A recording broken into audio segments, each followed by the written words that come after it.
Lunes 24 de febrero, iniciando la semana, y qué bueno que usted lo haga en compañía de Televisión y Radio Legislativa de El Salvador a través de Canal 9 y por supuesto el 88.1 del dial. Bienvenidos a una emisión más de Foro Legislativo, un especial saludo. Hoy estaremos conversando con Óscar Humberto Luna. Él es asesor de la presidencia de esta Asamblea Legislativa, pero también es abogado y notario, licenciado en Ciencias Jurídicas, graduado de la Universidad de El Salvador de nuestro país y por supuesto el profesor en Derecho Procesal Penal y Derechos Humanos de la Universidad de El Salvador. Además, ha sido concejal propietario del Consejo Nacional de la Judicatura, magistrado suplente de la Corte Suprema de Justicia, entre otros. Quédese con nosotros porque sin duda hablaremos temas muy importantes. Nos quedamos contigo, Max.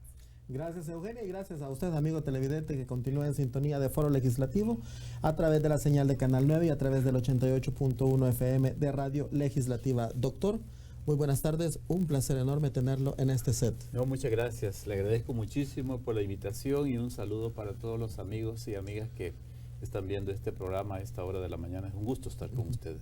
Doctor, usted encabeza el equipo técnico de la Comisión Política que en unas horas se va a reunir de esta Asamblea Legislativa y que es donde se está confeccionando el proyecto de ley de reconciliación nacional que se tiene que entregar la fecha límite este próximo viernes 28 de febrero. Coméntenos cómo va el avance.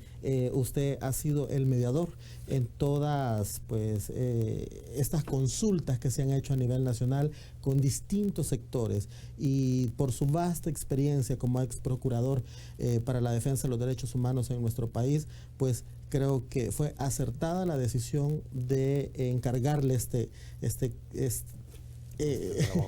trabajo, digámoslo así, a usted. Bueno, sí, muchas gracias nuevamente, agradecerle de la invitación. Y mire, la verdad que he estado apoyando en la parte técnica directamente con el señor presidente de la Asamblea Legislativa. Todo el trabajo, digamos, de lo que es la redacción del texto de esta ley, obviamente que está en manos y ha estado en manos de la Comisión Política. Yo lo que he estado apoyando ha sido algunos aspectos técnicos, algunos aportes jurídicos, sobre la base pues también de algún conocimiento que yo tengo en materia de derechos humanos, y sobre todo porque yo tengo muy claro y tengo la convicción plena de que esta es una ley que tiene un carácter histórico y que se tiene que trabajar siempre en favor de los derechos de las víctimas. En esa línea pues he estado yo apoyando, y pues ha coincidido de que yo llegué pues hoy en noviembre, y casualmente pues en la fase donde el trabajo de la ley se ha estado desarrollando y que ha venido desarrollando con anterioridad la Comisión Política, que dicho sea de paso, yo quiero reconocer el trabajo y el esfuerzo que se ha hecho con diferentes acciones, actividades. Se hicieron unos foros de consulta en el año pasado, y en esta oportunidad pues yo he estado también gestionando con el presidente algunas acciones. Dentro de estas estuvo los procesos estos de consulta con diferentes organizaciones de la sociedad civil y también víctimas y familiares de víctimas. Lamentablemente pues el tiempo, incluso en el tiempo también en que yo llegué y que he podido dar algunas sugerencias al respecto, ha sido muy corto como para poder haber desarrollado quizás un mejor proceso de consulta y de diálogo. Sin embargo, considero yo que los foros de consulta que se realizaron, recuerdo, creo que fueron 7, han sido para mí muy provechosos, muy interesantes, porque se ha permitido escuchar a las víctimas, que eso es lo importante, escucharles libremente. O sea, que expongan ellos su testimonio de lo que sucedió durante los diferentes hechos, conflictos y sobre todo masacres.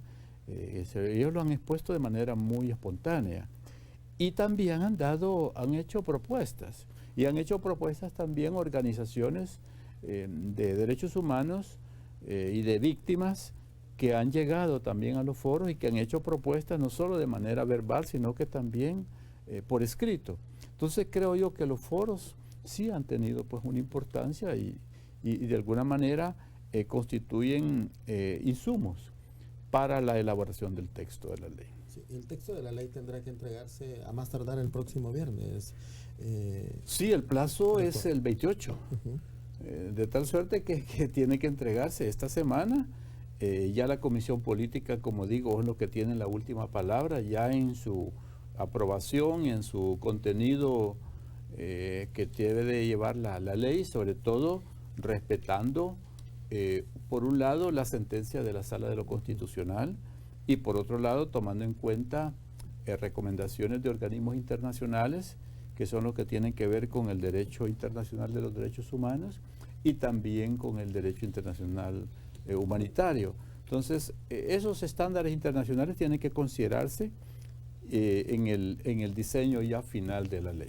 Sí, yo ya leí un documento del Diario del Mundo donde le hacían una entrevista a usted y decía de que hay unos aspectos importantes que contempla este proyecto de ley y es que no contienen indultos, amnistías o cursos de gracia para los autores de crímenes de lesa humanidad. Sí, lo que ocurre es que en materia de derecho internacional de los derechos humanos, los crímenes de lesa humanidad o crímenes de guerra se consideran dentro de la doctrina del derecho internacional de los derechos humanos como los más graves que pueden considerarse en la historia de los países. Y por lo tanto estos crímenes por su misma naturaleza no admiten estas medidas que son como por ejemplo la amnistía, que es un perdón, ¿verdad? La amnistía para estos crímenes pues no procede, el derecho internacional así lo considera la doctrina y las sentencias de organismos internacionales también, y de tal suerte pues que no podrá haber amnistía para aquellos que han participado en estos crímenes. Acuérdese que la sala emitió una sentencia en la cual dejaba sin efecto la ley de amnistía que se aprobó pues en el 92, 93 y en esa línea estos crímenes pues no pueden admitir amnistía ni otro tipo de cursos de gracia, salvo que estas personas no tengan participación o no estén involucradas directa, pues o sea, los cursos de gracia no pueden restringirse a todas las personas, porque de hecho también la Constitución y la normativa interna regula procedimientos de este tipo y no pueden totalmente dejarse de lado, salvo para los casos de crímenes de lesa humanidad y crímenes de guerra, pues la amnistía no se considera, lo mismo la prescripción, ¿verdad? Sí. Estos crímenes por su misma naturaleza y también, como lo dice el derecho internacional de los derechos humanos, no pueden prescribir. O sea, significa que estos derechos permanecen en el tiempo y pueden ser reclamados en cualquier tiempo.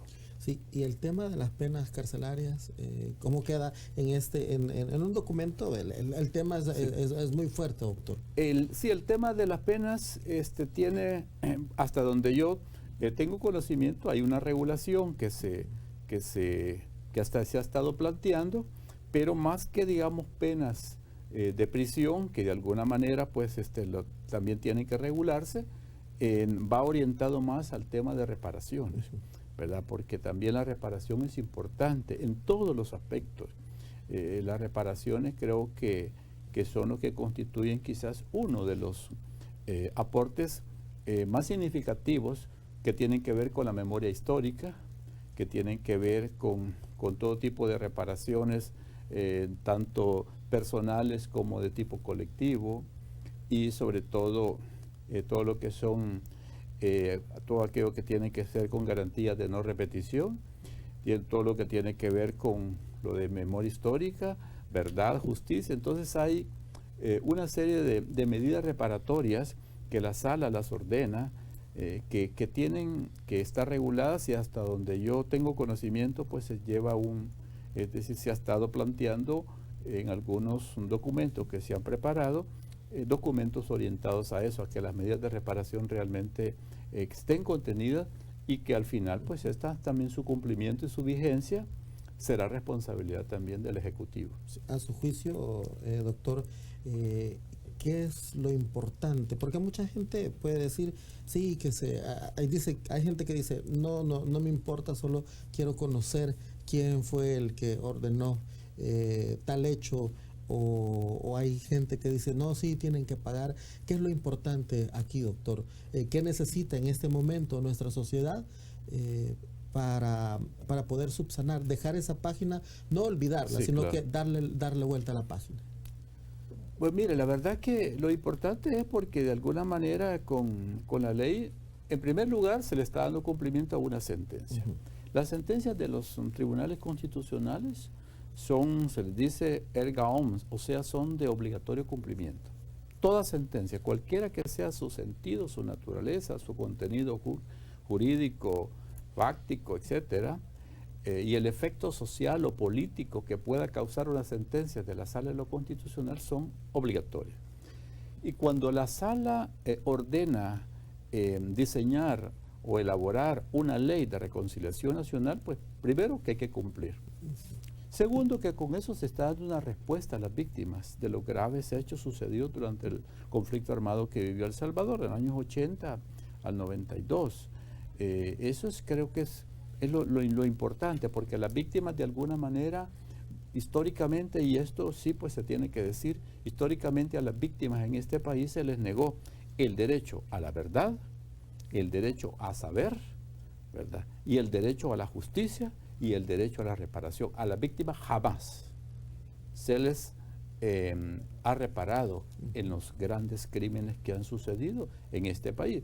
Y eso no se trata de que si se abren o no se abren heridas. O sea, por eso es que la ley creo que tiene que ser una ley equilibrada, que no sea totalmente, que lleve una medida directamente represiva de cárcel, de prisión a quienes participaron, sino que más que eso también sea de carácter reparatorio, sin desestimar que tienen que haber penalidades que deben de estar reguladas. Pero creo que lo importante de la ley es que constituye una ley que para el país, creo que es lo positivo, es que se está dando, digamos, una respuesta a las víctimas para que estos hechos del pasado, y por eso la ley es importante que regule garantías de no repetición.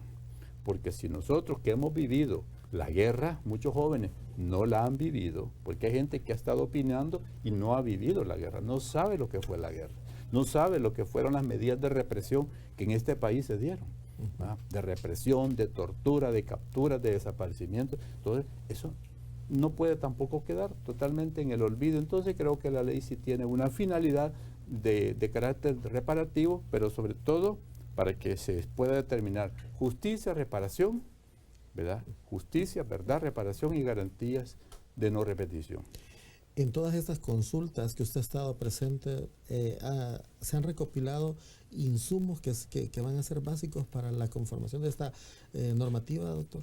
Sí, exacto. O sea, se han planteado propuestas que de diferente naturaleza, ¿verdad? Porque se han escuchado personas que participaron en el conflicto por el lado de la Fuerza Armada y también por el lado de los grupos de la guerrilla. En ese sentido, diferentes personas y representantes de organizaciones han hecho propuestas. Han hecho propuestas que tienen que ver, como por ejemplo, con los archivos, que tienen que ver con los registros de víctimas, que tiene que ver con también las mismas medidas de reparación, que tiene que ver también alguna medida con diseñar mecanismos en donde la Fuerza Armada ya pues no pueda participar realizando acciones de represión como en aquellos tiempos. O sea, hay creo que muchas propuestas muy positivas que entiendo yo, pero como repito, al final la última palabra la tiene la Comisión Política, que son los que aprobarán, ¿verdad? Ahí pues yo ya no tengo ningún poder de decisión. Es la Comisión Política la que va al final, darle el visto bueno a la redacción, pues que han estado trabajando en todo el aspecto de la ley, tanto en el ámbito de competencia como en todos los diferentes capítulos que la ley debe de contener. ¿Y cómo ha visto el trabajo usted de las diferentes fracciones políticas que están participando en esta conformación de esta nueva normativa y también han participado en las consultas, Sí. han escuchado? No, yo he visto especial interés. De hecho, yo reconozco el trabajo que se ha hecho porque no es fácil. Esta ley no es una ley, obviamente que no va a ser una ley perfecta. Eso es seguro que siempre habrán sectores que no van a estar de acuerdo por una u otra razón, pero ese es producto también de la misma naturaleza de la ley, porque no es una ley tan común, dijéramos, no es una ley que tenga las características, podría decir yo, normales en el proceso de formación de ley, porque por su mismo contenido. Entonces, pero sin embargo he podido observar de parte de los señores diputados y diputadas que lo veo que han participado en esto con un especial interés de sacar adelante una ley que cumpla con esos objetivos, como digo, especialmente con la sentencia de la Sala de lo Constitucional y que cumpla también con estándares internacionales. Y en esa medida, pues yo reconozco el trabajo que hace la comisión y esperaría pues que sea de la aceptación, pero sobre todo, mire, aquí hay un detalle que yo quiero destacar con una ley en general. Las leyes pueden ser buenas, cualquier ley puede ser buena. Lo importante es que tenga vigencia, que se cumpla. Porque de nada sirve que tengamos una ley muy bien diseñada y redactada si no va a tener vigencia, como dice un constitucionalista argentino, si no tiene vigencia sociológica. Podemos tener la mejor redacción de una ley, pero si no tiene vigencia sociológica, vigencia de la sociedad que trascienda, que se cumpla, de nada va a servir. Entonces el cumplimiento, la vigencia de la ley, creo que es una etapa importantísima que tendrá que cumplirse más adelante. Importante tema, doctor, y bueno, estamos a 5 días. Sí, ya, 5 días, 28 se cumple el plazo. Se cumple el plazo, entonces esperaremos que pues se pueda presentar esta normativa y que se esté dando cumplimiento a lo que dicta la Sala de lo Constitucional. Exacto. Bueno, es momento de hacer nuestra primera pausa, por favor no nos cambie, regresamos en momentos.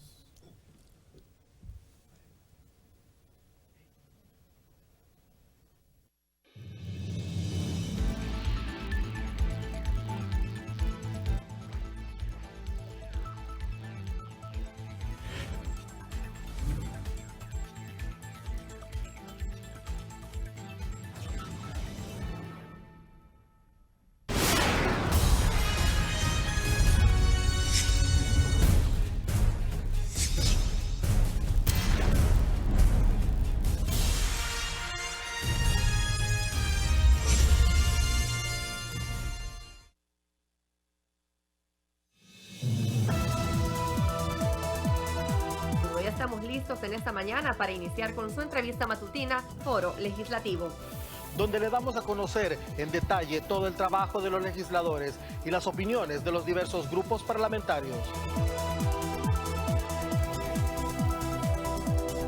Foro Legislativo, de lunes a viernes, de 7 a 8 de la mañana. A través de Canal 9, Televisión Legislativa y Radio Legislativa de El Salvador, 88.1 del dial. Lo esperamos.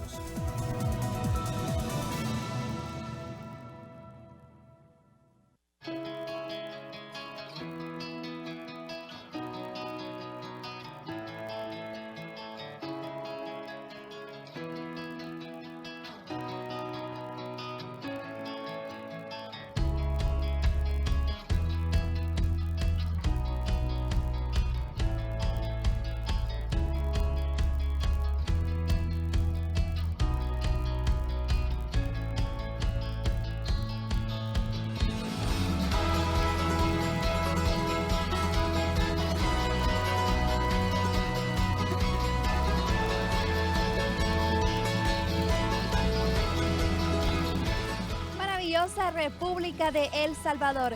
Desde la ciudad morena en Santa Ana, Televisión Legislativa 9 TV te saluda.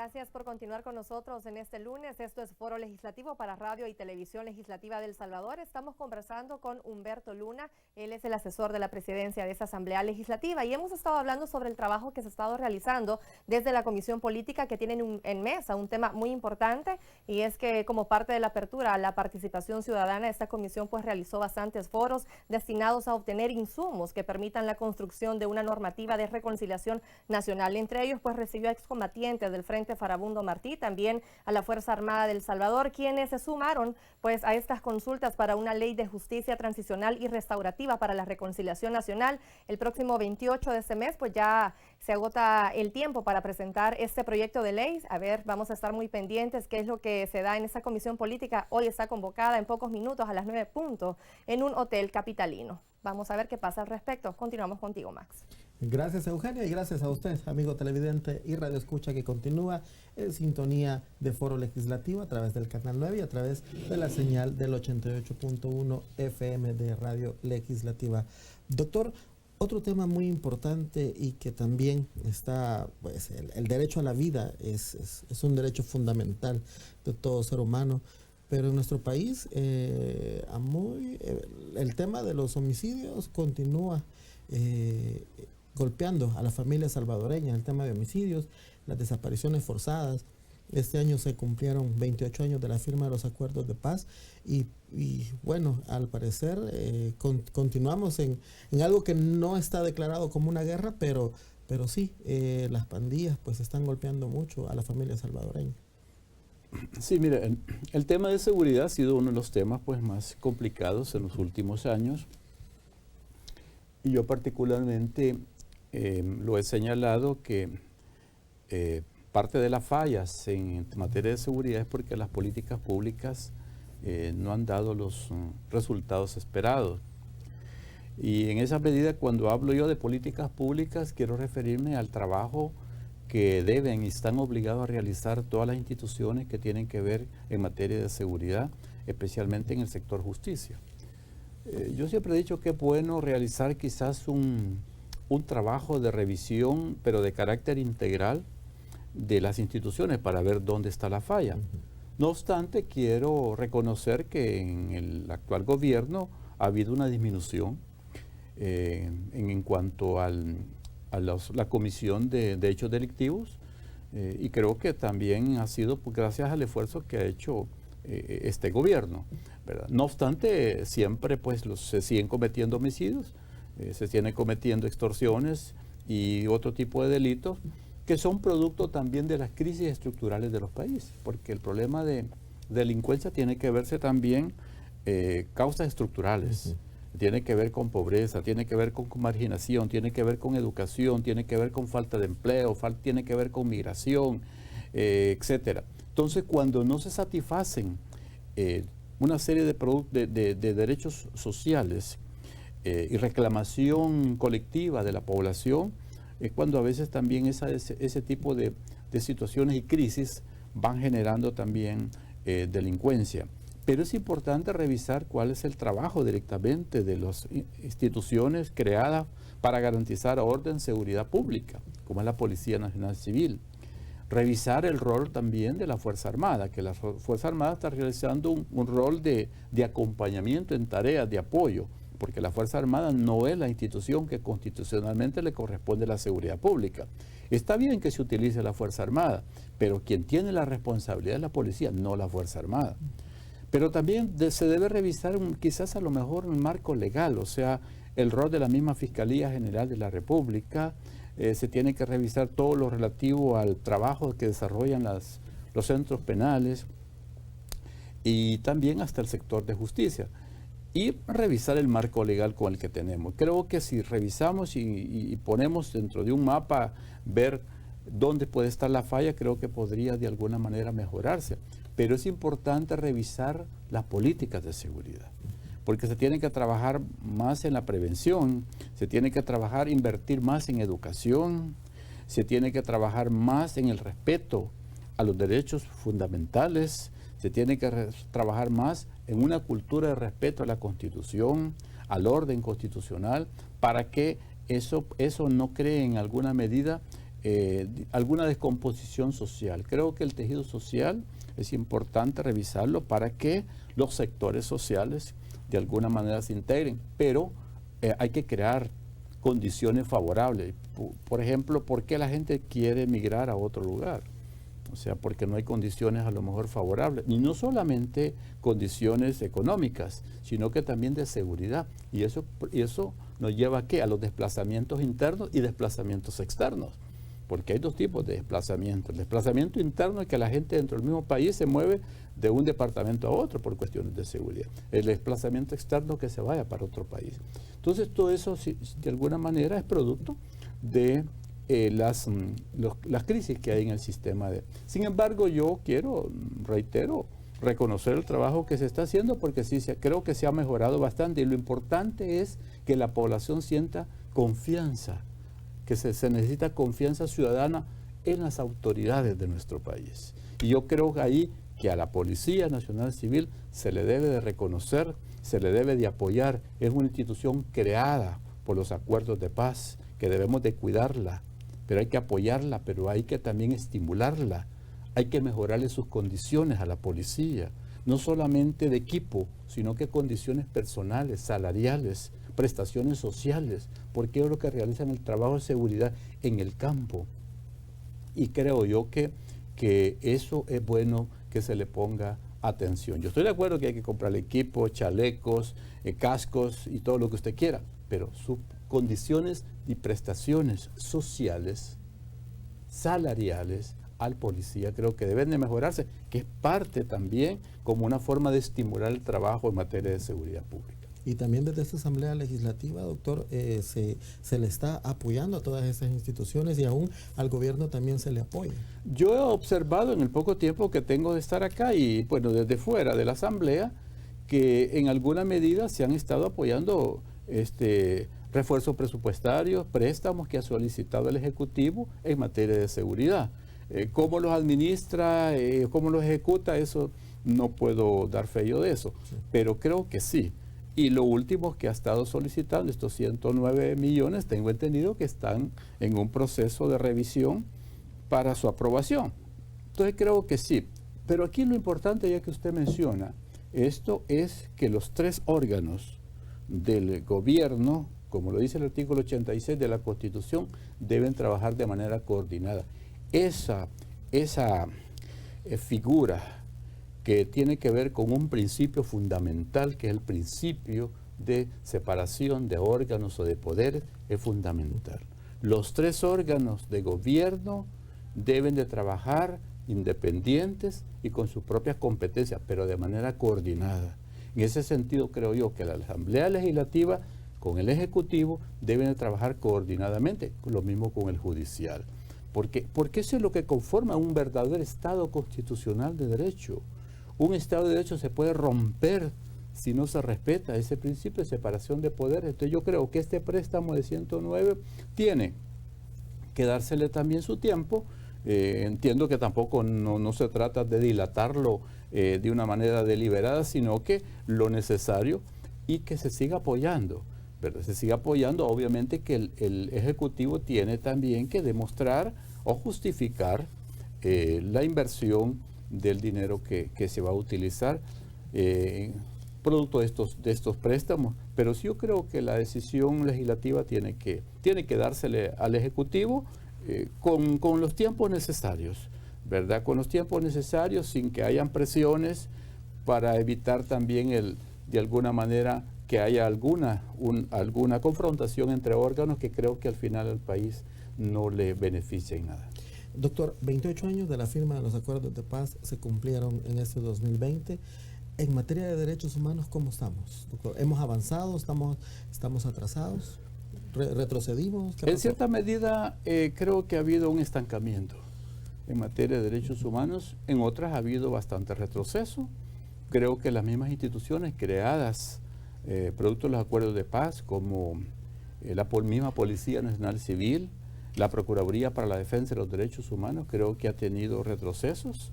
No han sido instituciones que han sabido cumplir estrictamente con el marco constitucional y creo que ha hecho falta más educación en materia de derechos humanos, porque hemos tenido un problema de cultura de derechos humanos. Y hoy en día usted puede ver cómo los derechos humanos han tenido algún protagonismo y trascendencia si no revisa usted acontecimientos que han sucedido en otros países, no solamente en Sudamérica, como en Ecuador, en Bolivia, allá en Colombia, ¿verdad? En Venezuela, en Nicaragua, donde han habido acontecimientos en donde han habido violaciones a derechos humanos. Incluso en los mismos Estados Unidos con población migrante. Y lo mismo están sucediendo en otros países como en Francia, en España, donde han habido manifestaciones producto de vulneración de derechos humanos. Entonces, ¿por qué? Porque realmente no se atiende el cumplimiento de los derechos, que tienen una base, que es la Constitución. Si todas las instituciones realmente cumplieran con el texto constitucional en donde tienen su fuente formal los derechos humanos, quizás no tuviéramos estas crisis. Entonces yo creo que 28 años después, creo que sí necesita una revisión, porque hay una serie de derechos que todavía no se garantizan plenamente y que requieren especial atención, sobre todo salud, educación, trabajo, que es fundamental, y otros hechos que tienen que ver, como decimos, con la seguridad, que ahí está de por medio la vida, la integridad personal y sobre todo pues los derechos sobre sectores vulnerables, como personas con discapacidad, personas con VIH-Sida, personas LGTBI, etcétera, o poblaciones indígenas en donde no se les ha dado atención.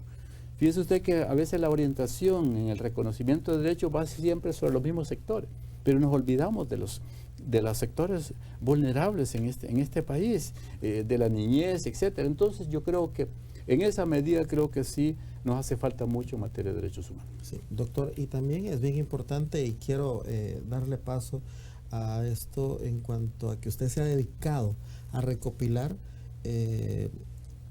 una serie de normativas que van encaminadas a esto, a garantizar los derechos humanos.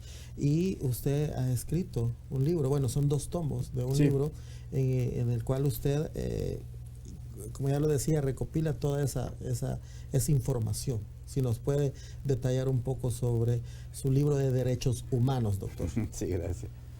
Sí, efectivamente. Lo que ocurre es que yo, primero, he trabajado bastante tiempo como docente universitario, ¿verdad? O sea, yo he sido profesor universitario durante muchos años y en la cátedra de Derecho Procesal Penal y también en Derechos Humanos, cuando la cátedra se empezó a impulsar en los pensos de estudio.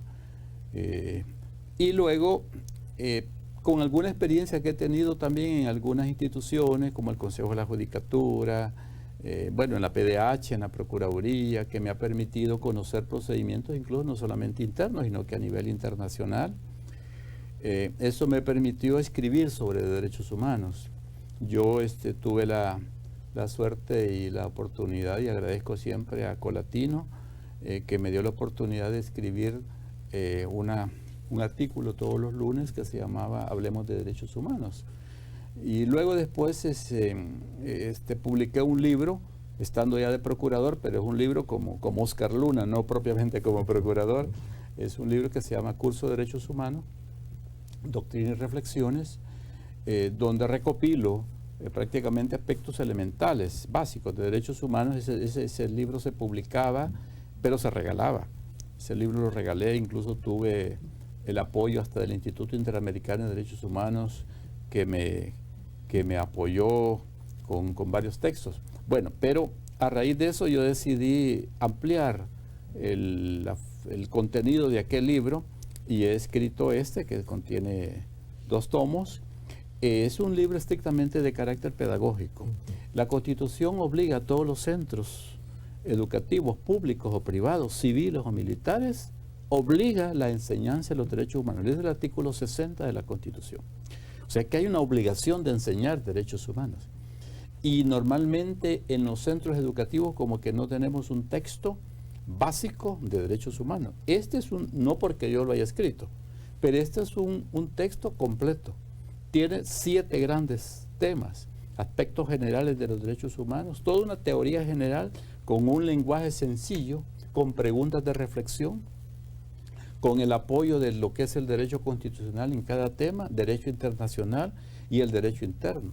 Un segundo tema es la internacionalización de los derechos humanos, que tiene que ver con procedimientos a nivel internacional, todo lo que tiene que ver con los organismos como la ONU, la OEA, etcétera. Un tercer tema que se refiere a crímenes de trascendencia internacional. Aquí le hablo de todos los crímenes que hemos estado hablando, ¿verdad? Que tienen que ver con el genocidio, etcétera, la apartheid, la esclavitud, etcétera. Y luego otro tema que tiene que ver con la figura con el derecho internacional humanitario, que tiene que ver con los convenios de Ginebra en casos de conflictos armados internacionales y conflictos armados internos. Ahí está también todo. Otro tema relacionado a la figura del ombudsman y las organizaciones no gubernamentales. El ombudsman es el procurador de derechos humanos aquí en El Salvador, todo lo relativo a eso. Otro tema que habla de derechos específicos, ahí en eso desarrollo todo lo relativo a derechos de la mujer, derechos de la niñez, de los migrantes, de las personas con discapacidad, VIH, LGTBI, indígenas, etcétera, etcétera, etcétera. Y luego, otro término con lo que se le llama otros sistemas de protección de derechos humanos. Ahí hablo del sistema europeo de derechos humanos, hablo del sistema africano de derechos humanos y del sistema árabe de derechos humanos.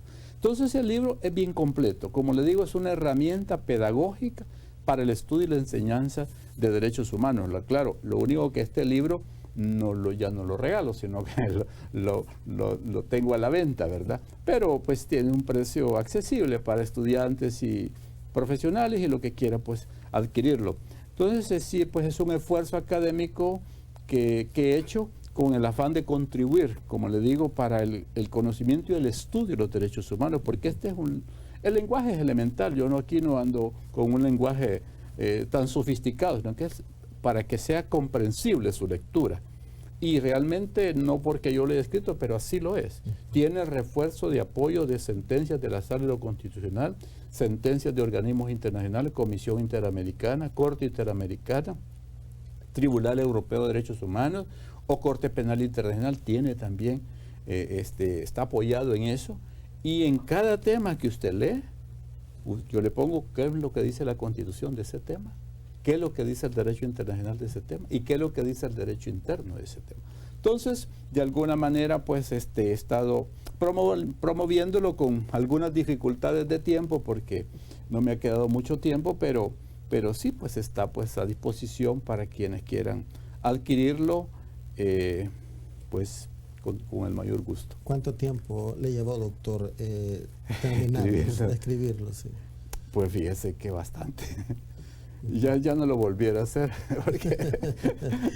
porque tiene una fuente de consulta bien, porque casi, por ejemplo, ya tiene datos. Por ejemplo, yo le digo, la Convención Americana sobre Derechos Humanos, ¿verdad que es bien conocida? ¿En qué año fue suscrita? ¿Cuándo la ratificó El Salvador? Son datos que se han tenido que confrontar y confirmar para que no lleve datos equivocados, y así de infinidad. Lo que pasa es que, como le digo, esto lo empecé a escribir desde cuando estaba yo en el CNJ, que empecé a publicar en el periódico Colatino artículos de derechos humanos, ya con un orden. Empezaba desde los antecedentes de su historia y después ya iba profundizando en otros temas.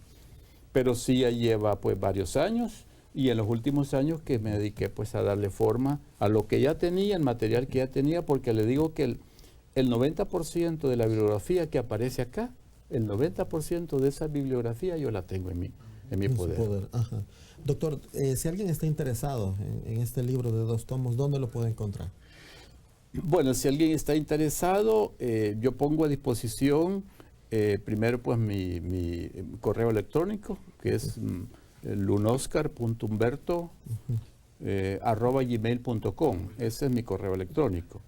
Mi teléfono, que es el 7579-5572, o también está en el teléfono de una oficina que tiene mi hijo, que es el 2441-2922, ¿verdad? Pero yo ahorita pues estoy trabajando en la asamblea y de alguna forma me pueden localizar, y el que lo necesite yo se lo hago llegar a donde esté. El precio es de $60 los 2 tomos, ¿verdad? Un precio, como le digo, accesible porque es un material de consulta muy, muy valioso, ¿verdad? Sí, para una biblioteca. Importante porque si está detallado, como usted lo menciona, pues creo que es muy importante Sí, que los estudiantes de jurisprudencia y también los aplicadores de justicia puedan tenerlo. Exactamente, para evitar también a veces algunos equívocos también en materia de derechos humanos, ¿verdad? Que a veces hay apreciaciones equívocas por falta a veces de conocimiento.